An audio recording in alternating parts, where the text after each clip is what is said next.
letting go feels like dying. Lessons from Buddhism on why it must happen. Have you ever experienced this feeling? That hollow, dizzying sensation when things you believed were everything suddenly leave your life, and you feel like you won't survive? It might be a deep relationship, a love to which you gave your whole heart, pouring all your trust and future into it. It might be a beloved family member passing away forever, a part of your very being, leaving an emptiness that nothing can fill. Or perhaps, it's just a dream, an ambition, a career you nurtured and lived for throughout your youth, only to see it suddenly shatter. Or sometimes, it's just an old habit, a comfort zone you've clung to for too long, that suddenly has to change. You cling to it, hold on to it with all your might, as if losing it means you, the person you've defined yourself as for so long, will vanish too. The fear of loss, the fear of an unfamiliar future without what you're used to, chokes you. And yes, a part of you, an old version of you, with beliefs and self-definitions tied to that thing, is indeed dying in that moment. This death isn't the end of life, but the cessation of a phase, a way of seeing, an I that was once defined. But the most peculiar thing, a truth that can completely transform how you view life and yourself, is this: that very death, that painful letting go, is the doorway to true life. A life more complete, free, and authentic than you've ever imagined. It's a rebirth, an opening to a new chapter you never foresaw. A universal story or emotion, the wound of clinging. You still vividly remember that feeling, don't you? Just let that memory surface. Perhaps you once loved someone, loved them with everything you had, with all the innocence and passion of your youth.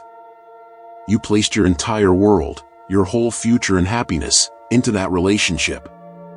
You believed it was forever, unique. Then one day, they left. In that moment, it wasn't just losing a relationship. It was much deeper. You lost your sense of who you were. You lost yourself in their shadow, in your role as their lover, their partner. An overwhelming pain, a terrifying emptiness enveloped you, as if a part of your body had been severed. You tried everything, every measure, you prayed, you clung on with messages, promises, tears. You tormented yourself with endless questions in your mind. How can I let go? How can I possibly accept this when it hurts so much? How will I live without them? That thing. You couldn't understand why you hurt so much. You thought the pain came from losing the other person, from losing what you had. But in truth, the greatest pain isn't losing what you believed was most important. It's the pain of not knowing who you were without it. It's the fear of facing an unfamiliar self, a life without that person or that thing to rely on, to define you. That pain comes from resisting change, from clinging to an old image, an outdated definition. And that is the root of all suffering in our lives. It is clinging/attachment.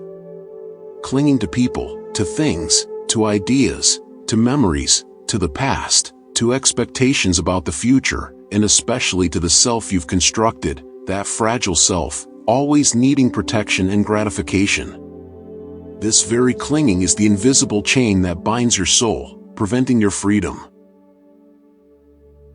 Buddhist philosophical reflection, reframing common beliefs, impermanence and the illusion of holding on. In the teachings of the Buddha, a master of awakening, what causes human suffering is not loss or change in life, but the inability to accept the impermanent nature of all things.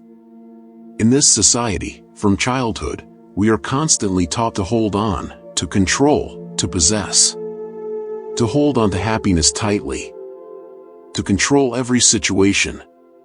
To own more, to acquire more things. We try to build a stable, unchanging life, a safe zone that can never be shaken. But try to reflect, look at your own life, look at nature. The tighter you hold, the more you fear loss, and the more you hurt. The harder you try to grasp a grain of sand in your hand, the more it slips through your fingers. The more you try to hold, the more you lose. The tighter you try to grasp a delicate butterfly, the more it gets hurt and cannot fly. You cause it pain, and you also hurt from your helplessness.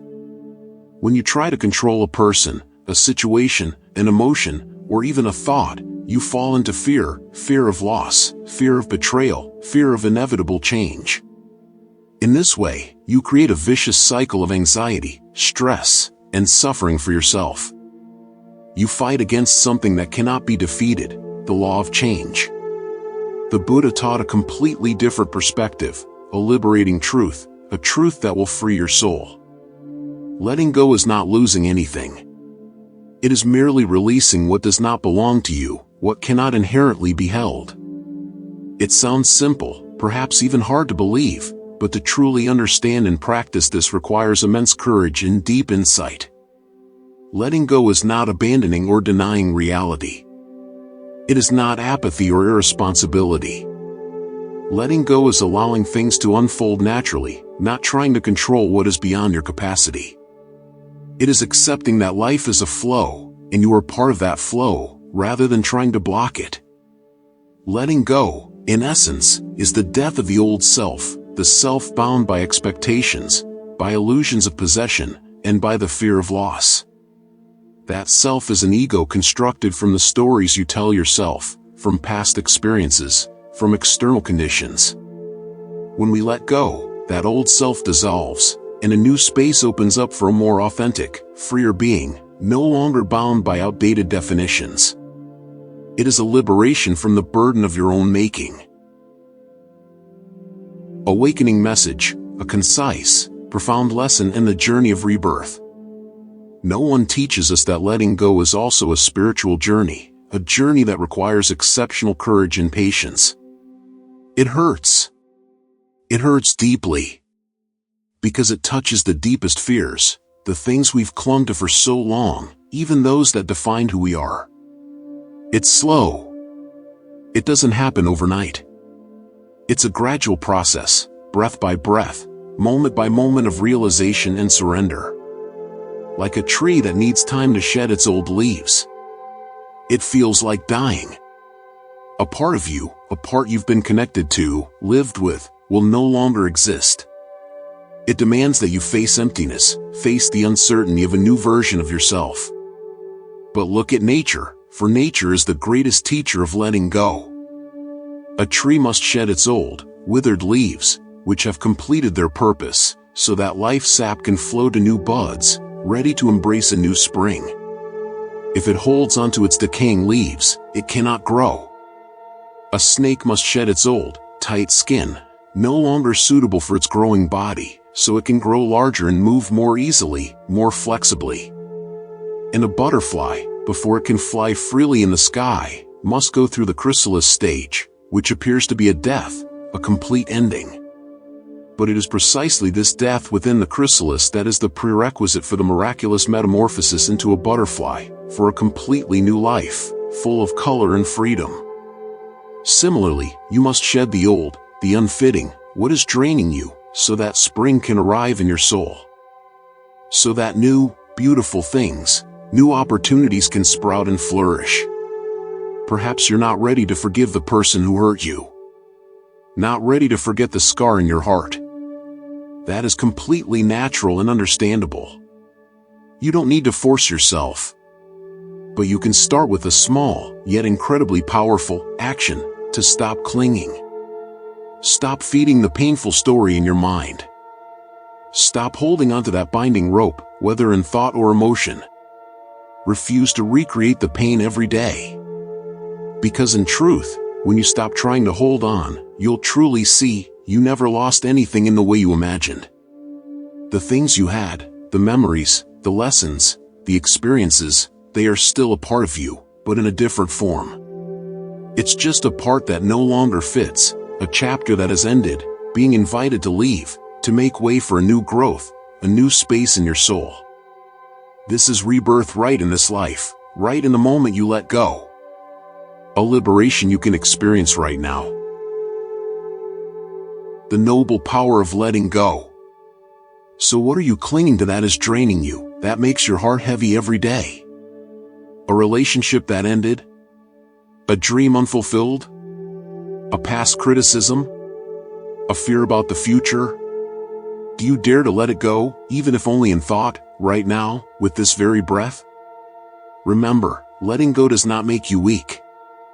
It is not surrender, defeat, or failure. On the contrary, it is a form of courage, the noblest kind. The courage to face impermanence, the courage to accept what cannot be changed, and the courage to be free, even if it means moving through the loss and pain of the old's death. You will find true strength not in holding on, but in knowing when to let go. If you're on a journey of learning to let go, and you feel these words resonate with you, please comment below one thing you're ready to leave behind today. Share your feelings, without judgment. And if you find this lesson meaningful, don't hesitate to share it with friends or family. Perhaps someone else needs to hear this just as much as you do, to find the light of peace for themselves.